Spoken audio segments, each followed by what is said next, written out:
বীর মুক্তিযোদ্ধা মতিউর রহমান রেন্টুর লিখিত আমার ফাঁসি চাই বইয়ের এই পর্বে যা যা থাকছে। স্বামী স্ত্রী রাতও কাটাননি, শেখ হাসিনার দেহে আঘাত, অদ্ভুত চরিত্র, কর্ম ও ভাগ্য।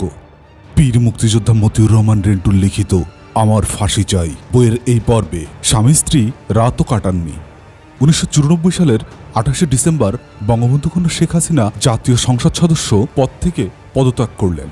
29 মিন্টু রোডের সরকারি বাসা ত্যাগ করে ধানমন্ডি 5 নম্বর রোডের 54 নম্বর বাড়িতে উঠলেন।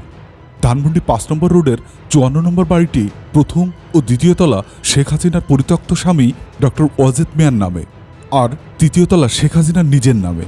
শেখ হাসিনার অবহেলিত ও পরিত্যক্ত স্বামী বৈজ্ঞানিক ডক্টর ওয়াজেদ মিয়া এই বাড়িটি করার সময় দ্বিতীয় তলা করার পর টাকা ফুরিয়ে গেলে শেখ হাসিনার কাছে টাকা ধার চান।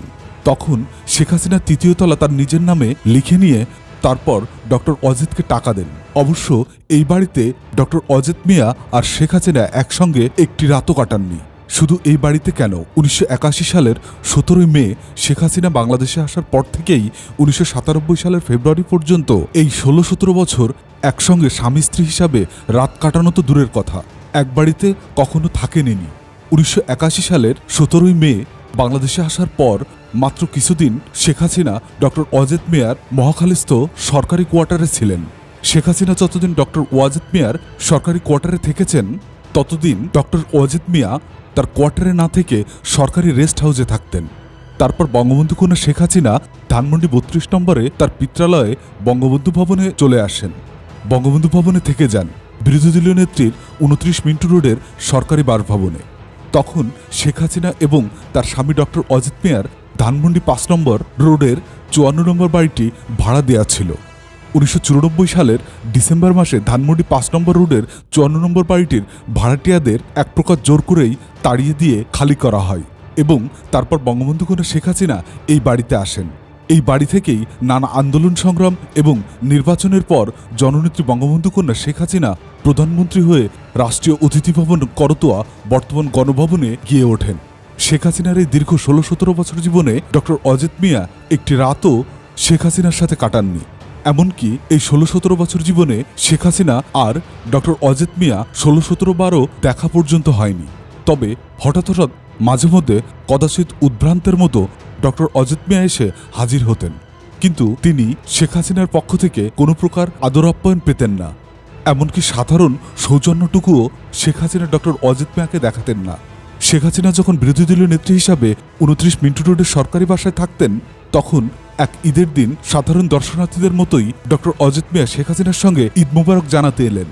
কিন্তু বঙ্গবন্ধু কন্যা শেখ হাসিনা আগত সকলের সাথে কুশলাদি বিনিময় করলেও তার স্বামী ডক্টর ওয়াজেদের সাথে কোনো প্রকার কুশলাদি বিনিময় দূরে থাক ভ্রুক্ষেপে করলেন না। এমনকি তাকে বসতে পর্যন্ত কেউই বললেন না। ডক্টর ওয়াজেদ মিয়া কিছুক্ষণ করুণভাবে ফ্যালফ্যাল করে শেখ হাসিনার দিকে তাকিয়ে থেকে ধীরে ধীরে ঘর থেকে বেরিয়ে এলেন। লন থেকে অসহায়ের মতো হাঁটতে হাঁটতে গেটের বাইরে চলে গেলেন। একমাত্র শেখ হাসিনা আর তার খুবই ঘনিষ্ঠ কয়েকজন ছাড়া কেউ জানল না, বুঝল না এই ব্যক্তিটি কে। অনেকবার অসুস্থ হয়ে সরোয়ার্দী হাসপাতাল সহ বিভিন্ন হাসপাতালে মাসাধিককাল পড়ে থাকলেও বঙ্গবন্ধু কন্যা শেখ হাসিনা একটিবারের জন্য তার স্বামী ডক্টর ওয়াজেদকে দেখতে যেতেন না। বীর মুক্তিযোদ্ধা মতিউর রহমান রেন্টুর লিখিত আমার ফাঁসি চাই বইয়ের এই পর্বে শেখ হাসিনার দেহে আঘাত।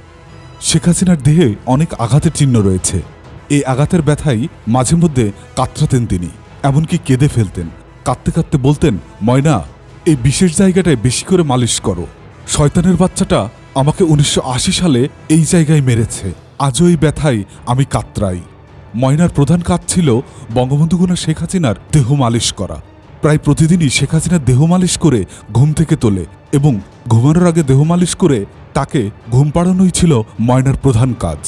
এছাড়া ভিআইপি কেউ এলে তাকে এন্টারটেইনমেন্ট ও আপ্যায়ন করা, ভিআইপি ব্যক্তির সাথে প্রাথমিক আলাপ আলোচনা করে জননেত্রী শেখ হাসিনাকে অভিহিত করা, টেলিফোন ধরা এবং টেলিফোনকারীকে প্রয়োজনীয় ইনফরমেশন দেওয়া এবং নেত্রীকে তা ইনফর্ম করা, বঙ্গবন্ধু কন্যার যাবতীয় খাবার দাবার ব্যবস্থা করা, তার শাড়ি পোশাক আশাক তৈরি করা এবং শেখ হাসিনাকে কাপড় চোপড় পোশাক পরিয়ে পরিপাটি করে বাইরের বিভিন্ন কর্মসূচিতে পাঠানো ইত্যাদি ছিল ময়নার দৈনন্দিন দায়িত্ব। এছাড়া বাড়ির দায়িত্ব হিসাবে ছিল বাইরের প্রকৃত খবরাখবর জানানো। এইসব করা ময়নার দায়িত্ব ছিল, কিন্তু চাকরি ছিল না। এইসব করার জন্য ময়নাকে বেতন করে রাখা হয়নি।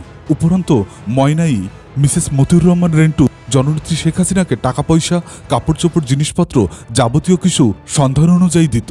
ভোরে মেয়ে শেখ হাসিনাকে ঘুম থেকে তুলে নাস্তা খাইয়ে তিনি যতক্ষণ ঘরে থাকতেন ততক্ষণই ময়নাকে কাছে থাকতে হতো।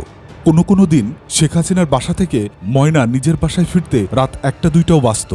বঙ্গবন্ধু কন্যা শেখ হাসিনা ময়নাকে ধরে কাঁদতে থাকতেন আর বলতে থাকতেন, জানো ময়না, শয়তানের বাচ্চা আমাকে দিনে 3বার মারত, সকাল, দুপুর আর রাত। এই 3 বেলা শয়তানের বাচ্চা শয়তান আমাকে মারত, মেরে মেরে আমার সারা শরীরে ঝাঁঝরা করে দিত।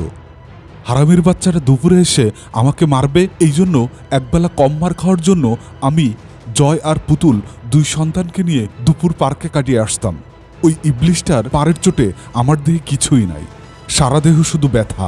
বিয়ের পর থেকেই শয়তানের বাচ্চা আমাকে মারা শুরু করেছে। বীর মুক্তিযোদ্ধা মতিউর রহমান রেন্টুর লিখিত আমার ফাঁসি চাই বইয়ের এই পর্বে অদ্ভুত চরিত্র, কর্ম ও ভাগ্য। শেখ হাসিনার স্বামী ডক্টর অজিত মিয়া শেখ হাসিনাকে দৈহিক নির্যাতন করতেন, মারধর করতেন। একথা শেখ হাসিনা অসংখ্যবার কাঁদতে কাঁদতে বলেছেন। শেখ হাসিনার কান্নায় ময়নার চোখেও পানি ঝরছে। কিন্তু কোন স্বামী তাকে মারতেন, দেহে নির্যাতন করতেন, একথা শেখ হাসিনা কখনোই বলেননি। এক অদ্ভুত চরিত্র, কর্ম ও ভাগ্যের অধিকারী শেখ হাসিনা। বিদেশ থেকে একমাত্র কন্যা পুতুল এসে মা শেখ হাসিনাকে ডাকে, এই যে বহুরূপী, তোমার তো রূপের শেষ নেই, এবার কি রূপ দেখাবে তুমি? শেখ হাসিনা কোনো কথা বললে সঙ্গে সঙ্গে মেয়ে পুতুল আত্মীয় স্বজন সকলের সামনে বলে ওঠে, এটা তোমার কত নম্বর রূপ? শেখ হাসিনার ছোট বোন শেখ রেহানাকে পুতুল বলে, খালা, এটা তোমার বোনের কত নম্বর রূপ? তোমার বোন তো বহুরূপী, রূপের শেষ নেই তার। বঙ্গবন্ধু কন্যা জননেত্রী শেখ হাসিনা তৎক্ষণাৎ চুপ মেরে যান, কোনো কথা বলেন না। শেখ হাসিনার মেয়ে পুতুলকে তার নিজের বিয়ের প্রস্তাব দিলে কোনো রকম টালবাহানা না করে বিনা বাক্যে মুহূর্তের মধ্যেই শটান এক পায়ে দাঁড়িয়ে রাজি হয়ে যান। মনে হয় যেন কারো হাত ধরে মুক্তি পেতে চায় পুতুল। শেখ হাসিনাও জেনেতেন পাত্রের কাছে পুতুলকে বিয়ে দিয়ে মুক্ত হতে চান। বঙ্গবন্ধু কন্যা শেখ হাসিনা বিদেশে বসবাসরত একমাত্র পুত্র জয়কে ফোন করে দেশে এসে বেরিয়ে যেতে বলেন এবং আসার সময় তার জন্য একটি শাড়ি নিয়ে আসতে বললে পুত্র জয় সরাসরি অস্বীকার করে বলে, ওইসব শাড়ি ঠাড়ি আমি আনতে পারবো না। শেখ হাসিনা আবার উপস্থিত সকলকে বলে, দেখ আমার সন্তান, দেখ আমার জন্য একটা শাড়ি আনতে বললাম, ছেলে আমার সরাসরি না করে দিল। মা হিসাবে পুত্রকন্যার প্রতি শেখ হাসিনার আচার আচরণ কোনোদিনও কোনো ত্রুটি চোখে পড়েনি, বরং মনে হয়েছে মা হিসাবে শেখ হাসিনার তুলনা নেই। তারপরও আশ্চর্যের বিষয়, শেখ হাসিনার প্রতি তার পুত্রকন্যার কেন এইরকম আচরণ? বীর মুক্তিযোদ্ধা মতিউর রহমান রেন্টুর লিখিত আমার ফাঁসি চাই বইয়ের এই পর্বে রাজাকারের ছেলের সাথে বিয়ে দিব না। বঙ্গবন্ধু কন্যা শেখ হাসিনা তার কন্যা পুতুলের বিয়ে ঠিক করল। ধানমন্ডি 5 নম্বর রোডের 54 নম্বর বাড়িতে শেখ হাসিনার স্বামী ডক্টর অজিত মিয়া এসে ক্ষিপ্ত হয়ে শেখ হাসিনাকে বলতে লাগলেন, মেয়ে কি তোমার একার? মেয়ে কি আমার না? তুমি রাজাকারের ছেলের কাছে আমার মেয়ের বিয়ে ঠিক করেছ? রাইফেল হাতে নিয়ে যে রাজাকারগিরি করেছে, মুক্তিযোদ্ধা মেরেছে, তার ছেলের সঙ্গে আমি কিছুতেই আমার মেয়ের বিয়ে দেব না। তুমি আমার মেয়েকে ওই রাজাকারের ছেলের সাথে কিছুতেই বিয়ে দিতে পারবে না। জননেত্রী বঙ্গবন্ধু কন্যা শেখ হাসিনা বললেন, আমি মেয়ে বিয়ে দেব, পারলে তুমি ঠেকাও। ডক্টর অজিত বললেন, তাই বলে তুমি রাজাকারের ছেলের সাথে মেয়ে বিয়ে দিবে? বঙ্গবন্ধু কন্যা বললেন, কিসের আবার রাজাকার ফাজাকার?